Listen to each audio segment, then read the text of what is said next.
wondering about the lack of people's common sense.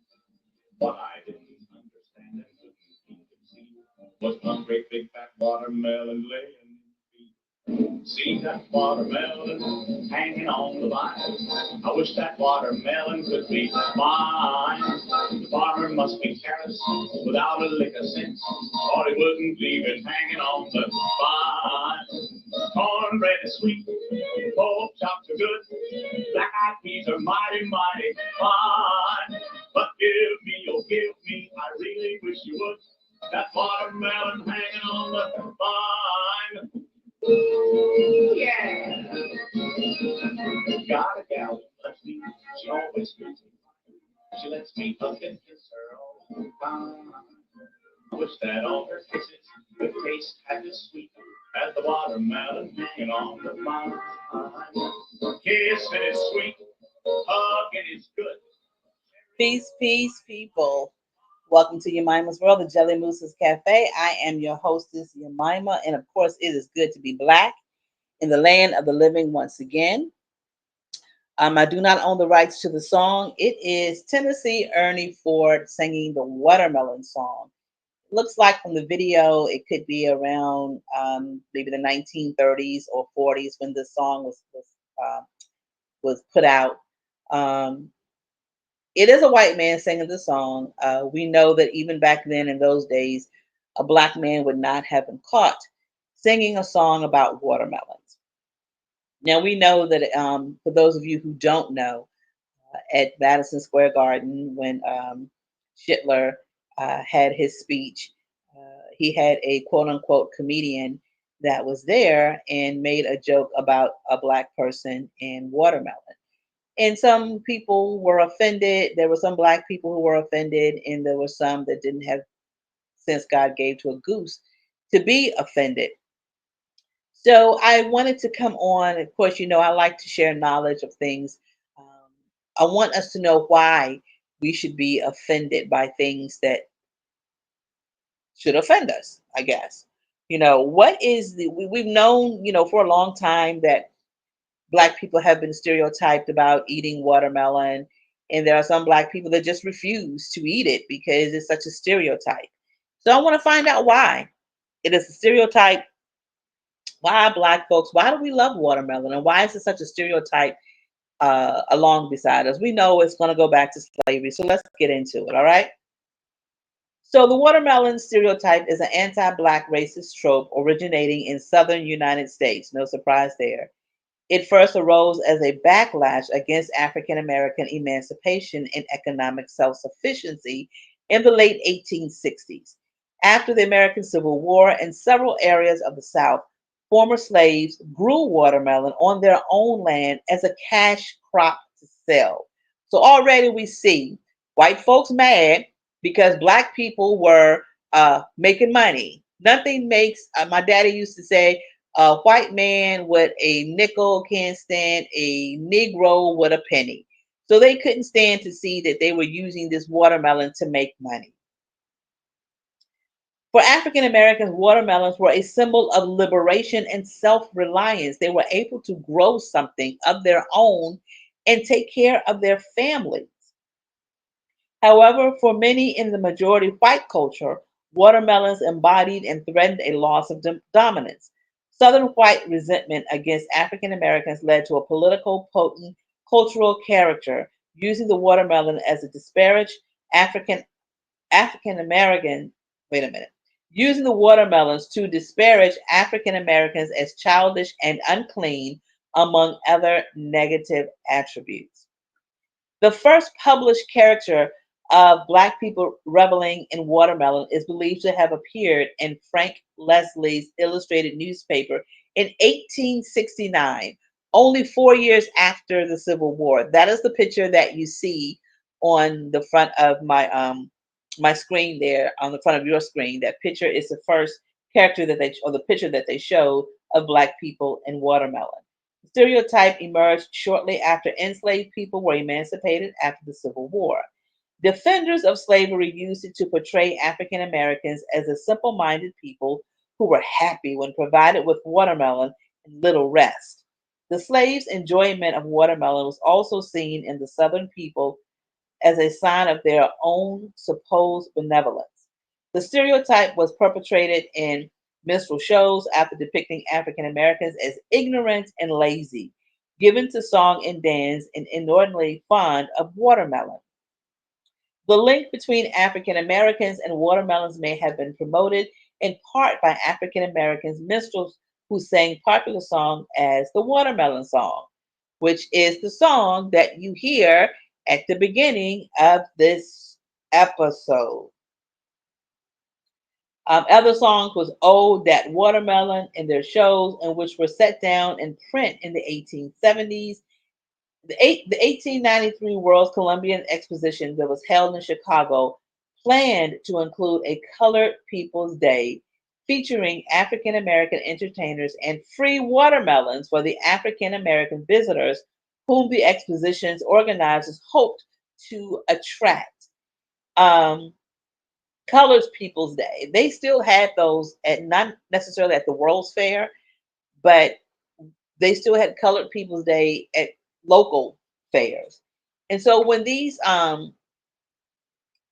troglodytes at Juneteenth give black people watermelon for a luncheon, they know exactly what they're doing. They know exactly what they're saying. They hope that you don't know.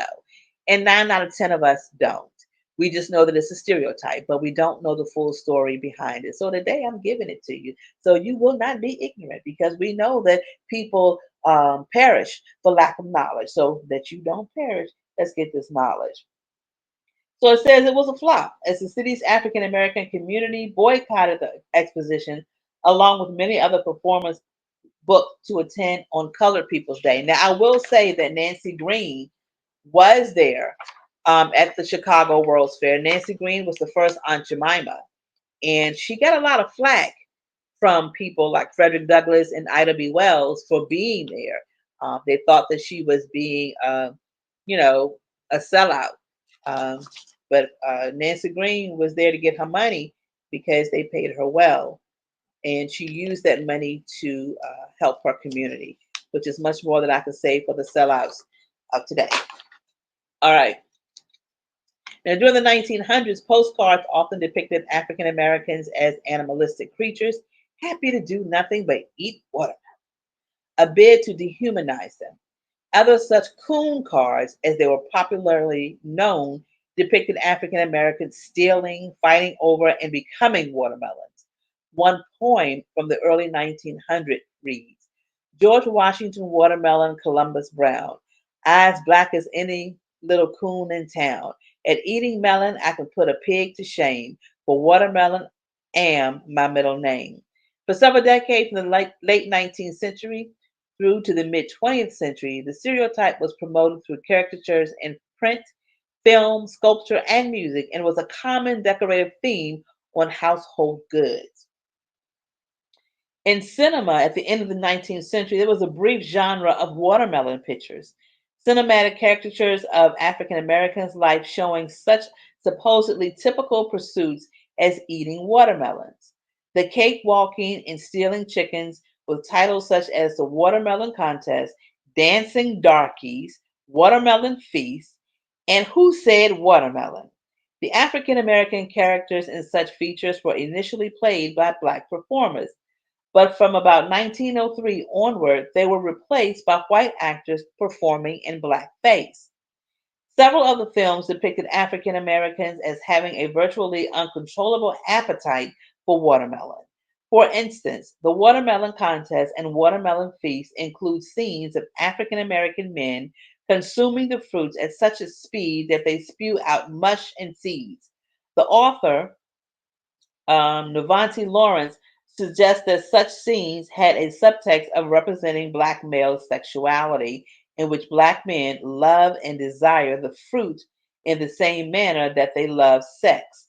In short, black men have a watermelon appetite and are always trying to see who can eat the most, with the strength of this appetite depicted by black males uncontrollably devouring watermelon. In music, African American minstrels sang popular songs again, such as the Watermelon Song and Oh, that watermelon in their shows recorded in print in 1870. In March of 1916, Harry C. Brown recorded a title song called Nigger Love a Watermelon, Ha Ha Ha, set to the tune of the popular folk song Turkey in the Straw. Such songs were popular during that period, and many made use of the watermelon stereotype. The script for Gone with the Wind in 1939 contained a scene in which Scarlett O'Hara, slave Prissy, played by Butterfly McQueen, eats watermelon, which the actress refused to perform. Use of this stereotype started to die down around the 1950s and had mostly vanished by 1970, although its continued power as a stereotype could still be recognized in films such as Watermelon Man in 1970, The Watermelon Woman in 1996, and Bamboozled in 2001. I know that Bamboozled is a Spike Lee joint. Watermelons also provide a theme for many racial jokes in the 2000s. In 2002, the British journalist and later Prime Minister Boris Johnson alluded to pickaninnies with watermelon smiles in a Telegraph article about then Prime Minister Tony Blair visiting West Africa, a description widely criticized as racist and out of touch. Well, look at that. Hmm. This was in 2002. Protesters against African Americans frequently hold up watermelons, among other things. Imagery of Barack Obama consuming watermelon was subject of viral emails circulated by political opponents during the 2008 Obama presidential campaign. After his election to the U.S. presidency, watermelon-themed imagery of Obama continued to be created and endorsed. In February 2009, Los Alamitos Mayor Dean Gross after forwarding resigned after forwarding to the White House an email displaying a picture of the White House lawn planted with watermelons. Gross said that he was not aware of the watermelons. No, why would you send it if you weren't aware of it? Man, go on home with that bull crap. Come on now. Do better. He was not aware of the watermelon stereotype. Other controversies included a statue of Obama holding a watermelon in Kentucky in 2012, and in 2014, editorial cartoon in the Boston Herald asking if Obama has tried watermelon flavored toothpaste. The watermelon has been used as a symbol of resistance, especially in Palestine and Ukraine. In 2023, 2023, the New York City chapter of the Democratic Socialists of America began using the watermelon image to pressure African American Congressman Hakeem Jeffries to call for a ceasefire in the Israel Hamas war, which drew criticism because of the stereotype connotations. So it don't matter, Republican or Democrat, all of them are either, they got those tendencies, those rage to the cis tendencies. In modern usage, at the National Book Awards ceremony in November 2014, author Daniel Handler made a controversial remark about author Jacqueline Woodson after author Jacqueline Woodson was presented with an award for young people's literature. Woodson, who is Black, won the award for Brown Girl Dreaming. During the ceremony, Handler noted that Woodson is allergic to watermelon, a reference to the racist stereotype. His comments were immediately criticized. Handler apologized via Twitter and donated $10,000 to We Need Diverse Books and promised to match donations up to $100,000. In a New York Times op-ed published shortly thereafter, The Pain of the Watermelon Joke, Jacqueline Woodson explained that in making light of that deep and troubled history with his joke, Daniel Handler had come from a place of ignorance, but underscored the need for her mission to give people a sense of this country's brilliant and brutal history so no one ever thinks they can walk onto a stage one evening and laugh at another's too often painful past. On January 7th, 2016, Australian cartoonist Chris Roy Taylor published a cartoon of Jamaican cricketer Chris Gale with a whole watermelon in his mouth. Gail had been in the news for making controversial suggestive comments towards a female interviewer during a live broadcast. The cartoon depicted a Cricket Australia official asking a boy if he could borrow the watermelon so Gail would be unable to speak. A couple of days earlier, a video of a boy eating a whole watermelon, rind and all, in the stands of a cricket match had gone viral. Taylor said he was unaware of the stereotype and the cartoon was removed.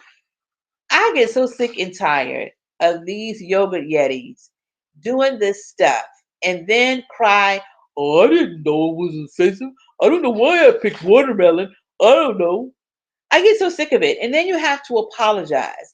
And your apology is not genuine at all. The only reason you apologize is because someone made you do it. And if someone have to make you apologize, then I don't want it. You can keep it. Oh my God, this is sickening.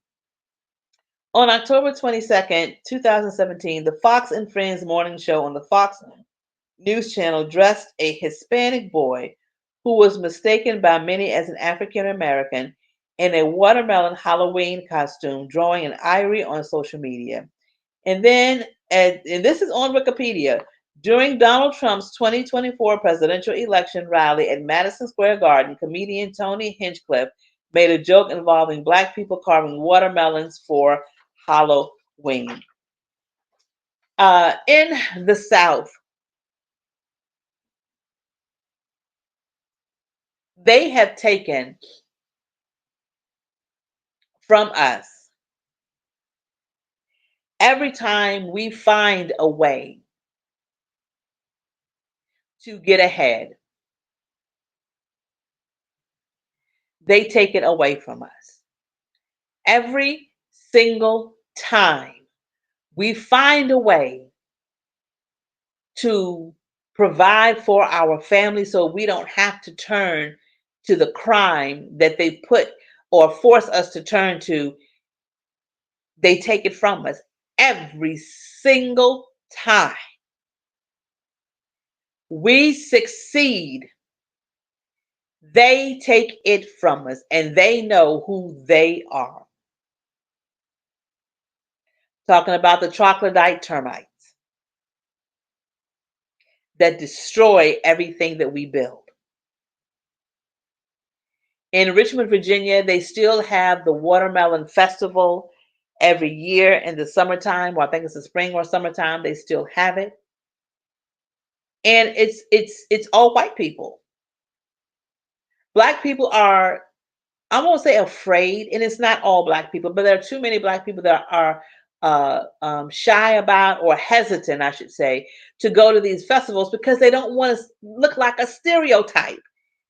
Everything that we create, everything that we invent, everything that brings us any type of joy or any type of income, any type of support, you rice roaches take it every single time. Something as simple as a freaking watermelon, because we saw it as a way to be able to take care of our families.